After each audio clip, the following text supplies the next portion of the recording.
राष्ट्र सर्वप्रथम, राष्ट्र सर्वप्रथम, राष्ट्र सर्वप्रथम, राष्ट्र सर्वप्रथम। राष्ट्र सर्वप्रथम की बात कार्यक्रम में आप सभी राष्ट्रवासियों का हार्दिक स्वागत है। सुप्रीम कोर्ट ने आगामी विधानसभा चुनाव से पहले बिहार में मतदाता सूचियों के विशेष गहन पुनरीक्षण के भारतीय चुनाव आयोग के फैसले पर अंतरिम रोक लगाने से इनकार कर दिया। हिमाचल में मानसून का तांडव उग्र रूप में देखने को मिला। राज्य का मंडी शहर इस आपदा में सबसे ज्यादा प्रभावित हुआ। केंद्रीय रक्षा मंत्री राजनाथ सिंह ने डीआरडीओ द्वारा आयोजित नियंत्रक सम्मेलन को संबोधित किया। समाजवादी पार्टी के राष्ट्रीय अध्यक्ष एवं उत्तर प्रदेश के पूर्व मुख्यमंत्री अखिलेश यादव ने सत्तारूढ़ दल भारतीय जनता पार्टी पर आरोप लगाया कि वह आने वाली पीढ़ी में शिक्षा का अधिकार छीनना चाहती है। विरुधुनगर के निकट एक गांव में एक पटाखा फैक्ट्री में हुए विस्फोट में एक श्रमिक की मौत हो गई और 5 अन्य घायल हो गए। वाणिज्य एवं उद्योग मंत्री पीयूष गोयल ने जम्मू कश्मीर के सेब व्यापारियों को भरोसा दिया कि वह आयात से सुरक्षा की उनकी मांग पर विचार करेंगे। चंदौली जिले के अलीनगर थाना क्षेत्र में पुलिस और विशेष अभियान समूह की साझा टीम ने तस्करी के जरिए पंजाब से बिहार ले जाई जा रही अवैध अंग्रेजी शराब की एक बड़ी खेप पकड़ी। सोमवार की सुबह दिल्ली और आसपास के इलाकों में लगातार बारिश हुई, जो लंबे समय तक सूखे के बाद मानसून की जोरदार वापसी का संकेत है। उपराष्ट्रपति जगदीप धनखड़ ने कहा कि भारतीय संविधान की प्रस्तावना बच्चों के लिए माता पिता की तरह है और इसे बदला नहीं जा सकता, चाहे कोई कितनी भी कोशिश कर ले। बेंगलुरु ने यातायात की पुरानी बाधाओं को दूर करने के लिए एक निर्णायक कदम उठाया है, जिसके तहत बेलंदूर के नए प्रेस्टीज बीटा टेक पार्क को सीधे आउट रिंग रोड से जोड़ने वाले 1.5 किलोमीटर लंबे एलिवेटेड फ्लाईओवर के लिए नगर पालिका ने मंजूरी दे दी है। रिटायर्ड पर्सन वेलफेयर एसोसिएशन के प्रधान विक्रम शर्मा का उत्तरा नकाब। विक्रम शर्मा का बेटा अक्षय शर्मा तिहाड़ जेल में, एवीएस कांड। विक्रम शर्मा के खिलाफ कीर्तिनगर थाना व 30 हजारी कोर्ट में लिखित शिकायत। कई आरोपों में घिरा विक्रम शर्मा। क्या है G43 कीर्तिनगर का मामला? वो 10 साल से हमें काफी परेशान कर रहे हैं कि ये मकान सेल करो। क्या दस्तावेज दिया IT 2 भाइयों ने TID न्यूज चीफ को? TID न्यूज चैनल पे मैंने इनका फेसबुक पोस्ट देखा, मुझे एक होप मिली और मैं इनके पास आया। मैंने इनको अपने सारे दस्तावेज भी दिखाए। बड़े पैमाने पर चल रहा संगठित ब्लैकमेल का खेल। जल्द ही देखें बड़ा खुलासा। और खबरों के लिए देखते रहिए नेशनल टीवी चैनल सर्वधर्म संगम पर राष्ट्र सर्वप्रथम की बात ललित सुमन के साथ। दिल्ली सरकार के मंत्री प्रवेश वर्मा ने भाजपा सांसद मनोज तिवारी के साथ ITPO इंफ्रास्ट्रक्चर प्रोजेक्ट की टनल 5 साइट का निरीक्षण किया। इस मौके पर संबंधित विभागों के कई वरिष्ठ अधिकारी भी मौजूद रहे। निरीक्षण के बाद मंत्री प्रवेश वर्मा ने मीडिया से बातचीत की और प्रोजेक्ट की प्रगति की जानकारी साझा की। ये पूरा इंटीग्रेटेड कॉरिडोर जो आपने देखा कि इंडिया गेट के पास में जो टनल बनी और वो सुप्रीम कोर्ट के बाहर में जितना काम हुआ, ITPO और महुआ के अंडर ये सारा काम हो रहा है, उनकी फंडिंग से हो रहा है। इसमें 80% पैसा महुआ से मिला है और 20% ITPO से मिला है।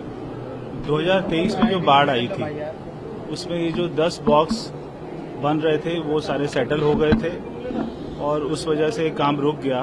उसके बाद में 9 हमने स्टडी करवाई। IIT दिल्ली, IIT मुंबई ने भी स्टडी किया, मगर कोई भी ऑप्शन नहीं निकला, तो फिर हम इसको कम हाइट के साथ ही इसको बनाएंगे। अभी आखिरी मीटिंग महुआ के साथ में होनी है, DDA ने क्लियरेंस दे दी है, तो वहाँ से क्लियरेंस मिलते ही महुआ से इसको बनाने का काम शुरू होगा। अभी हम ठीक रेलवे लाइन के नीचे खड़े हैं। यहाँ पे रेल की स्पीड भी बहुत कम हो जाती है, 20 किलोमीटर की स्पीड रेलवे की होती है।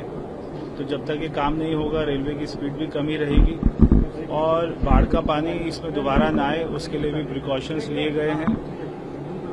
हमको जैसी महुआ से क्लियरेंस मिलती है उसके बाद में 8 से 9 महीने में इसको कंप्लीट कर दिया जाएगा, जो कि एक बहुत बड़ा काम होगा। इस काम को पीडब्ल्यूडी कर रही है। पिछली सरकारों में लेट इसलिए होता था क्योंकि कोई भी फॉलोअप नहीं था, कोई भी काम हो रहा है या नहीं हो रहा किसी सरकार को चिंता नहीं थी, कोई फॉलोअप नहीं था। हमने आने के बाद में इसको एक एक जगह पर इसका फॉलोअप किया है। हमने डीडीए के साथ में, महुआ के साथ में, आईटीओपी के साथ में, सारे डिपार्टमेंट के साथ में हमारा फॉलोअप चलता रहा है। जैसे बारापुला का जो बहुत बड़ा फ्लाईओवर का काम और वो भी एल&टी कंपनी कर रही है, वहाँ पर भी पेड़ों की परमिशन आना बाकी है। जो काम 2 साल से नहीं हुआ हमने उसको 2 महीने में पूरा करके दिखाया। बहुत ही जल्दी हमें किसी भी दिन हमको पेड़ की परमिशन मिल जाएगी। जैसी परमिशन मिलती है वो काम भी 8 से 9 महीने में पूरा हो जाएगा। तो केवल ईमानदारी की बात थी, फॉलोअप करने की बात थी, जो कि पिछली सरकारों ने नहीं किया। 2023 में जो बाढ़ आई और नीचे जो पूरा मिट्टी इसकी रिस गई, तो उसका किसी ने अंदाजा नहीं लगाया था। पहले जैसे हमने पता किया तो पहले इसका मिट्टी का स्ट्रेंथनिंग का सारा डिटेलिंग होने के बाद ही काम शुरू हुआ था, मगर वो बाढ़ का किसी को अंदाजा नहीं था क्योंकि पिछली सरकारों ने कोई भी कदम नहीं उठाए थे बाढ़ को रोकने के लिए। और अभी हमने बाढ़ को रोकने के लिए भी इस बार जितनी भी बारिश होती है, हमारा ये दिल्ली वासियों से वायदा है कि बाढ़ नहीं आएगी। हमने सारे प्रिकॉशन लिए हैं और इस बार पूरा डिटेलिंग के साथ में पूरा हर चीज़ को, हर पॉइंट को देखने के बाद ही हम आगे का काम करेंगे। छत्तीसगढ़ में जय किसान जय जवान जय संविधान कार्यक्रम का आयोजन हुआ, जिसमें कांग्रेस अध्यक्ष मल्लिकार्जुन खड़गे, नेता सचिन पायलट और कई वरिष्ठ कार्यकर्ता शामिल हुए। बारिश के बीच जुटी भीड़ को देखकर सचिन पायलट ने कहा कि हमें कांग्रेस कार्यकर्ताओं पर पूरा भरोसा है। उन्होंने कहा कि आज बारिश है, कल आग भी बरसेगी, फिर भी कार्यकर्ता मैदान में रहेंगे। साथ ही बीजेपी सरकार पर निशाना साधते हुए पायलट ने कहा कि राज्य में स्कूल, रोजगार और सुरक्षा सब कुछ ठप है। उन्होंने कहा कि भले ही कांग्रेस की सरकार छत्तीसगढ़ में न हो, लेकिन हमारे काम आज भी जनता को याद है। किसान जवान संविधान सभा में पधारे हुए कांग्रेस परिवार के इस मंच पर बैठे हुए सभी नेतागण और इस पूरे प्रदेश भर से आज यहाँ रायपुर आए हैं, मैं मन की गहराइयों से आप सबको सर झुकाकर बहुत बहुत धन्यवाद देना चाहता हूं कि आप सब यहाँ पर आए हो, अपने अपने साधन लेकर कांग्रेस पार्टी के एक आह्वान पर प्रदेश की राजधानी में यहाँ पर आकर इतनी बड़ी संख्या में आप लोग उपस्थित हुए हो। रायपुर छत्तीसगढ़ की सरकार और देश की सरकार देख रही है। कांग्रेस के नाम से आप सब यहाँ एकत्रित हुए। साथियों, कल मैं इस पंडाल का निरीक्षण करने के लिए आया था।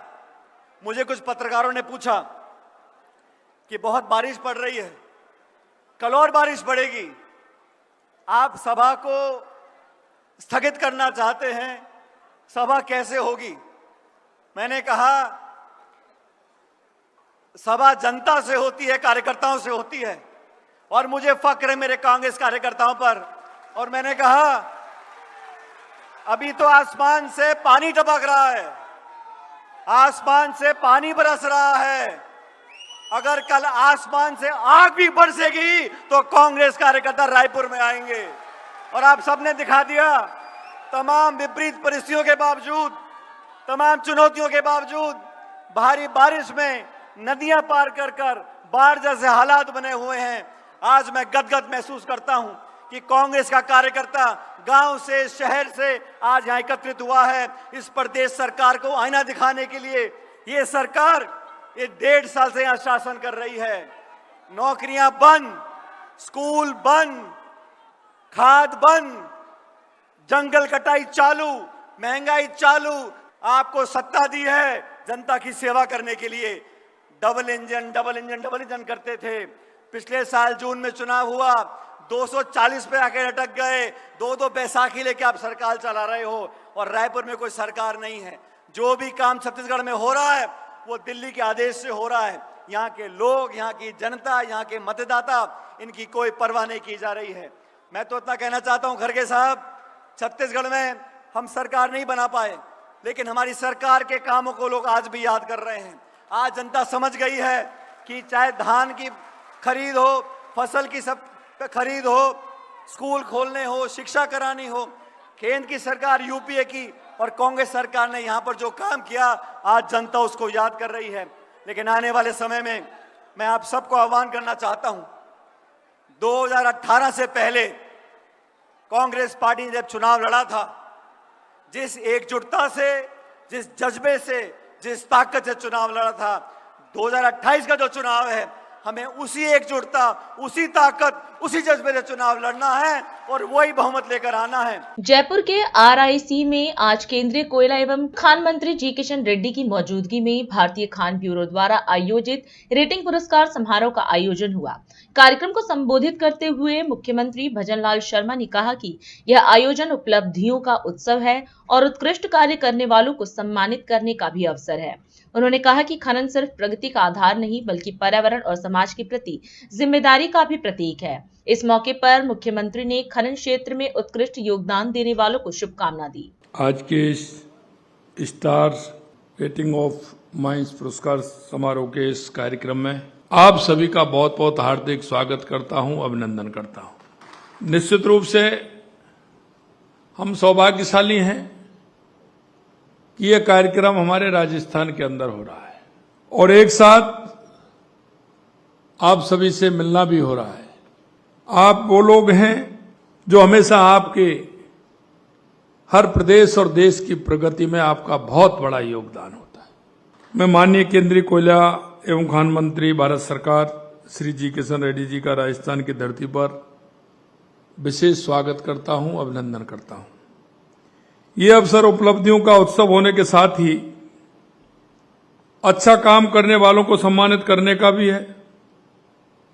ये खनन को न केवल आर्थिक प्रगति का आधार बनाता है बल्कि प्रकृति, पर्यावरण और समाज के प्रति हमारी जिम्मेदारी को भी बताता है। यशस्वी हमारे देश के प्रधानमंत्री श्री नरेंद्र मोदी जी का कहना है कि आज भारत दुनिया के सामने एक उदाहरण प्रस्तुत कर रहा है।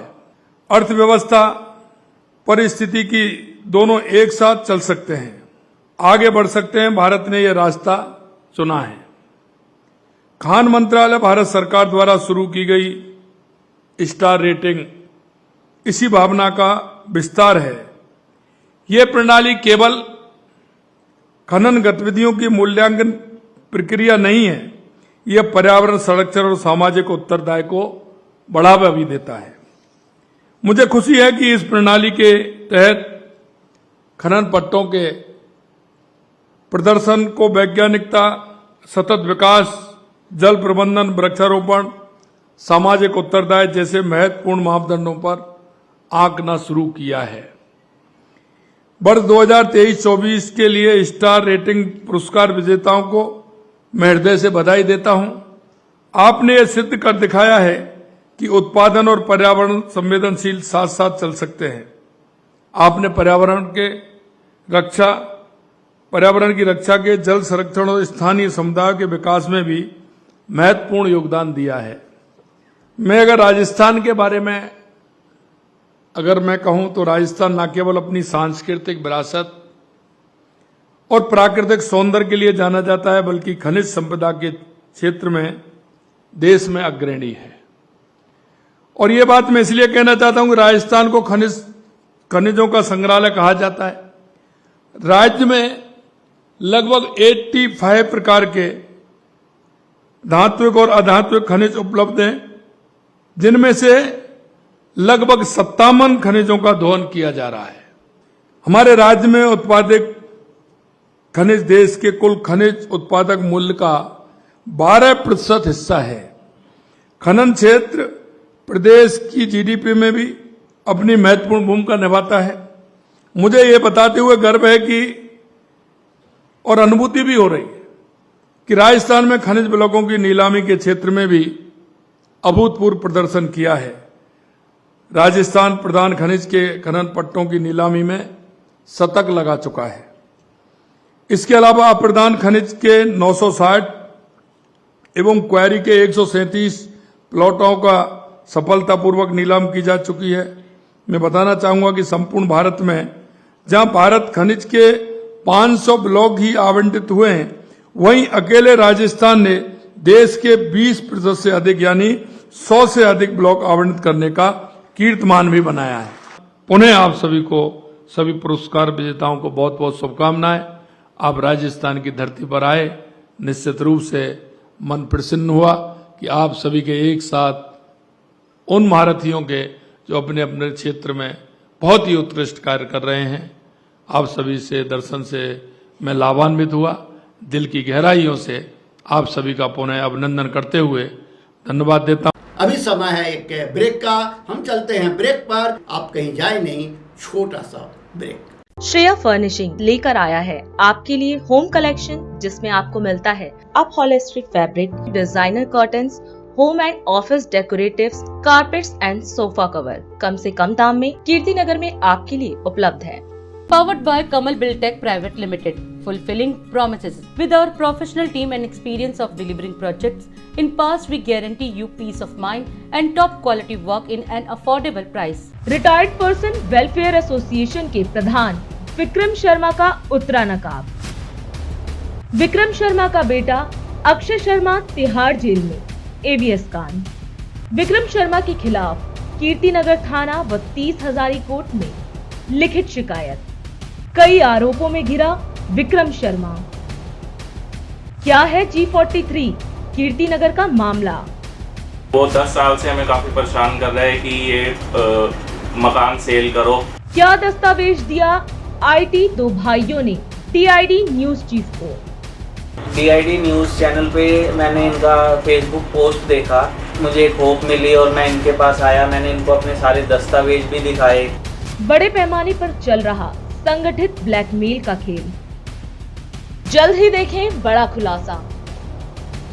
और खबरों के लिए देखते रहिए नेशनल टीवी चैनल सर्वधर्म संगम पर राष्ट्र सर्वप्रथम की बात ललित सुमन के साथ। और अधिक खबरों के लिए आप हमारे YouTube चैनल दैनिक इंडिया दर्पण को अभी सब्सक्राइब करें और नोटिफिकेशन के लिए बेल आइकन को प्रेस करना ना भूलें। राष्ट्र सर्वप्रथम की बात कार्यक्रम में ब्रेक के बाद एक बार फिर आप सभी राष्ट्रवासियों का स्वागत है। मुख्यमंत्री पुष्कर सिंह धामी ने उत्तराखंड परिवहन निगम की 20 नई वातानुकूलित यूटीसी मिनी टेम्पो ट्रैवल सेवाओं को हरी झंडी दिखाकर रवाना किया। इस दौरान उन्होंने कहा कि ये सुविधाजनक वाहन देहरादून, मसूरी और हल्द्वानी, नैनीताल जैसे प्रमुख पर्यटन मार्गों पर चलेंगे। मुख्यमंत्री ने इसे ट्रैफिक और पर्यावरण समस्याओं के समाधान की दिशा में एक सार्थक पहल बताया। साथ ही कहा कि जल्द ही निगम के बेड़े में नई इलेक्ट्रिक बसें भी शामिल की जाएंगी। परिवहन निगम के बेड़े में सम्मिलित नवी टेम्पो ट्रैवलर के फ्लैग ऑफ कार्यक्रम के अवसर पर आप सबका अपनी ओर से स्वागत करता हूं। उत्तराखंड परिवहन निगम के बेड़े में पहली बार 20 वातानुकूलित टेम्पो ट्रैवल सम्मिलित कर रहे हैं। भाई बहनों, ये वातानुकूलित टेम्पो ट्रैवलर राज्य के परिवहन तंत्र को सशक्त बनाने की दिशा में बहुत महत्वपूर्ण कदम साबित होंगे। इससे न केवल यात्रियों को सुविधाजनक किफायती यात्रा का अनुभव प्राप्त हो सकेगा, बल्कि इनसे हमारे यहाँ पर आर्थिक और पर्यटन गतिविधियों में भी नई ऊर्जा का संचार होगा।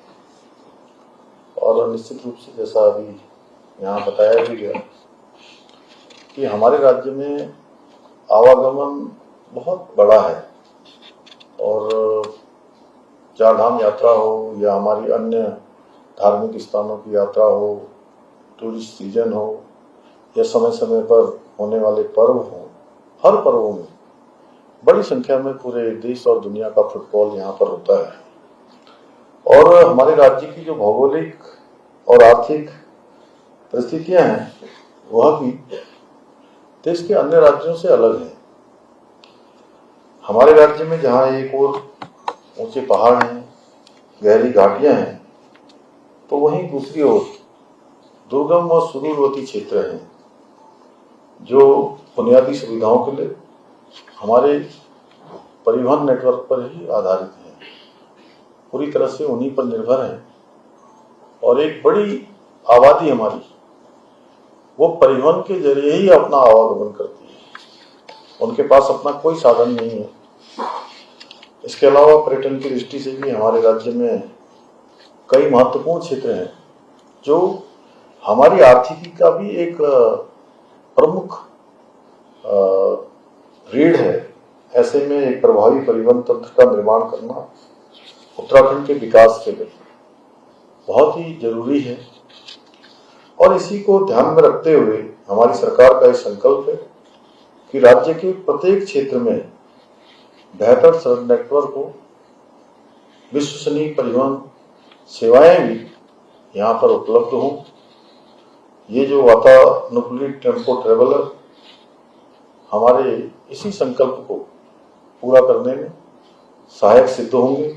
छत्तीसगढ़ के मुख्यमंत्री विष्णुदेव साय ने पंडरिया विधानसभा क्षेत्र में आयोजित महतारी अलंकरण सम्मान समारोह को वर्चुअल माध्यम से संबोधित किया। इस अवसर पर उन्होंने 72 करोड़ रुपए की लागत से निर्मित अधोसंरचना विकास कार्यों का लोकार्पण और भूमि पूजन किया। मुख्यमंत्री साय ने कहा कि राज्य सरकार प्रधानमंत्री की नीतियों को जमीन पर उतारने के लिए पूरी प्रतिबद्धता से कार्य कर रही है। उन्होंने पंडरिया को समृद्ध, सशक्त और विकसित क्षेत्र बनाने की दिशा में कई योजनाओं की शुरुआत की भी घोषणा की। आज पंडरिया के पावन भूमि में आयोजित कबीरधाम जिला के पंडरिया विधानसभा क्षेत्र के अंतर्गत 72 करोड़ के विकास काम के लोकार्पण और भूमि पूजन कार्यक्रम में आए हजारों के संख्या में सभी हमारे देवतुल्य कार्यकर्ता भाई बहनी मन, सज्जन वृंद, मातृशक्ति हमार भाई बहनी मन, युवा साथी मन, और आप सब जानत हो कि अभी हमार सरकार ला आज 72 करोड़ के काम के लोकार्पण और भूमि पूजन भी हुए है और ये पंडरिया विधानसभा क्षेत्र के ही है और इसलिए मैं पंडरिया विधानसभा क्षेत्र के सभी भाई बहनी मन ला भी ये विकास काम के बहुत बहुत बधाई और शुभकामना देता हूँ। अभी हमार सरकार के आगमन के आशीर्वाद से 1.5 साल पूरा हो थे और 1.5 साल में हमन मोदी के जो गारंटी रही हमारे देश के यशस्वी प्रधानमंत्री जो विधानसभा चुनाव के समय 3 करोड़ छत्तीसगढ़ वासी मन से वादा करे रहे, चाहे वो प्रधानमंत्री आवास के काम हो, चाहे किसान मन से किया गया वादा हो, 21 क्विंटल प्रति एकड़ धान खरीदी के बात हो, 3100 रुपया प्रति क्विंटल धान के दाम हो, 2 साल के बकाया बोनस भी हमन 3716 करोड़ रुपया देह के काम करें। आज रामलला दर्शन योजना, आज मुख्यमंत्री तीर्थ यात्रा दर्शन योजना जो हमारे डॉक्टर रमन सिंह जी शुरू करे रही, पिछला सरकार जो ला बंद कर दे रही ओला फिर शुरू करे हन। आज तेंदुपत्ता से हमार सरगुजा बस्तर संभाग के करीब 12-13 लाख परिवार जुड़े हैं। उमन के तेंदुपत्ता के कीमत 5,500 करे हन। चरण पादुका योजना फिर शुरू करे हन। ये सब काम आपन के आशीर्वाद से छत्तीसगढ़ के सरकार करत है। अभी हमारे पंचायत मंत्री बैठे हैं, डिप्टी सीएम, हमार वादा रही कि हमन पंचायत में बैंक के सुविधा देबो और अटल डिजिटल सेवा केंद्र आज 1460 ग्राम पंचायत में पूरे प्रदेश में शुरू करे हन। वहाँ के लोगन मन ला पैसा कौड़ी बैंक जाना नहीं पड़त है और आने वाला 6 महीना में और 5000 ग्राम पंचायत ला जोड़ना है और अगले साल के जो 24 अप्रैल के राष्ट्रीय पंचायती राज दिवस होते तब तक प्रदेश के सभी पंचायत में ये व्यवस्था देना है। अभी भूमि रजिस्ट्री के विषय में भी पहले काफी गलत सलत होत रही से तो वो सब के भी हम क्रांति लाए हन। अब कोई फेक कोई झूठा रजिस्ट्री भी नहीं हुई, रजिस्ट्री के साथ में नामांतरण भी हो जाही। कोई अपन बेटा बेटी ला अपन जमीन ला देना चाहिए तो पहले खर्चा करना पड़त रही से, रजिस्ट्री वगैरह कराना पड़त रही से, लेकिन अब मात्र 500 रुपया में नामांतरण हो जाही। ये सब व्यवस्था हमन करत हन और पूरे प्रदेश में सुशासन स्थापित हो, एक लिए हमन सरकार में भी सुशासन और अभिसरण विभाग के गठन करे हन और ओकर माध्यम से जितना जो भ्रष्टाचार के रास्ता है वो सब ला बंद करत हन और सुशासन स्थापित करत हन। पंजाब के लुधियाना में आम आदमी पार्टी के संयोजक अरविंद केजरीवाल और मुख्यमंत्री भगवंत मान ने धन्यवाद सभा को संबोधित किया। इस अवसर पर केजरीवाल ने लुधियाना पश्चिम और गुजरात के विसावदर में जीत के लिए जनता का आभार जताया और उपचुनाव को 2027 के चुनाव का सेमीफाइनल बताया। उन्होंने दावा किया कि अगले विधानसभा चुनाव में आप गुजरात और लुधियाना दोनों में सरकार बनाएगी। लुधियाना उपचुनाव को लेकर केजरीवाल ने कहा कि जनता ने वोट के जरिए आप सरकार के काम पर मुहर लगाई है। सबसे पहले मैं आप सब लोगों को बहुत बहुत बधाई देना चाहता हूं। आम आदमी पार्टी की 2 जगह शानदार जीत हुई है। एक हम लोग लुधियाना पश्चिम की सीट जीते और दूसरा गुजरात में भारतीय जनता पार्टी के गढ़ में, गुजरात में बीजेपी की सरकार है, जहां पे 30 साल से बीजेपी की सरकार है। वहां पे बीजेपी को हिला पाना लगभग नामुमकिन है। वहां से भी आम आदमी पार्टी उपचुनाव में भारी बहुमत से 17,000 से ज्यादा वोट से जीती है वहां पे गुजरात के अंदर। लुधियाना का चुनाव और गुजरात का चुनाव ये दोनों सेमीफाइनल हैं। गुजरात में भी और पंजाब में भी 2027 में चुनाव है। पंजाब में फरवरी 2027 में और गुजरात में दिसंबर 2027 में। और मैं मानता हूं कि ये दोनों उपचुनाव सेमीफाइनल थे और ये इस तरफ इशारा करते हैं कि 2027 में पंजाब और गुजरात भारी बहुमत से आम आदमी पार्टी जीतने जा रही है। पिछले 3 साल में पंजाब में आम आदमी पार्टी की सरकार ने, मान साहब की सरकार ने जबरदस्त काम किया है और लुधियाना की ये जीत एक तरह से ठप्पा है। लोगों ने अपनी मोहर लगा दी कि लगे रहो, बहुत अच्छे काम कर रहे हो, ऐसे ही लगे रहो, हम भी आपको खूब वोट देंगे। आम आदमी पार्टी के अच्छे काम पे जनता ने मोहर लगाई है। पिछले 3 साल से पंजाब में आम आदमी पार्टी शानदार काम कर रही है। अच्छी राजनीति ये कहती है कि अगर कोई अच्छा काम करे तो उसकी तारीफ करो, गंदी राजनीति मत करो। हम लोगों ने नशे के खिलाफ इतना बड़ा युद्ध छेड़ा, बड़े बड़े नशा तस्करों को पकड़ पकड़ के जेल में डाला जा रहा है। सारा पंजाब खुश है, माएं बहनें आशीष दे रही हैं और ये तीनों पार्टियां हमारा मजाक उड़ाती हैं, हमारे गालियां देती हैं कि नशे के खिलाफ युद्ध क्यों छेड़ा गया है। हमने शिक्षा में बहुत अच्छा काम किया। मेरे पास बहुत लोग आते हैं, कहते हैं जी बहुत शानदार काम हुआ। अभी मान साहब ने बताया 2017 के केंद्र सरकार के भारत के सर्वे में पंजाब 29वें नंबर पे था।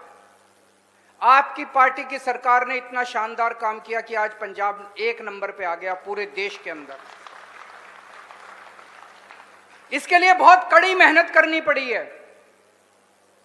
टीचर्स ने, प्रिंसिपल्स ने, बच्चों ने खूब कड़ी मेहनत करी है। अफसरों ने, हमारे मंत्रियों ने, एमएलए ने खूब कड़ी मेहनत की है। तब ये 3 साल के अंदर हमारी सरकार ने इतना अच्छा काम किया।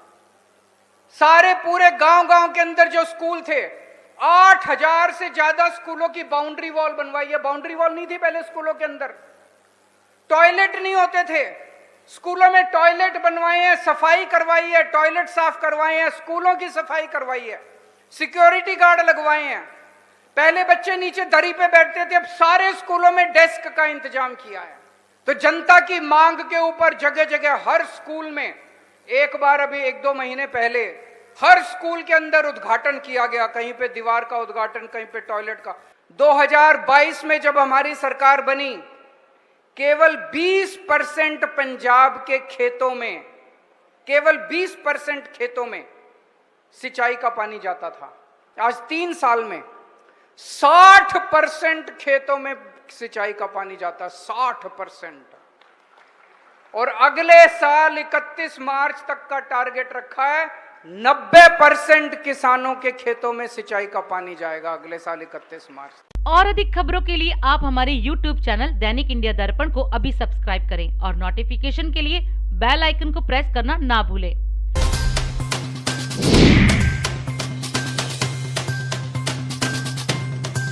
आज हम इस कार्यक्रम में आपसे विदा लेते हैं। आप अन्य खबरों के लिए बने रहें। राष्ट्र सर्वप्रथम, वंदे मातरम, जाग उठा है भारत।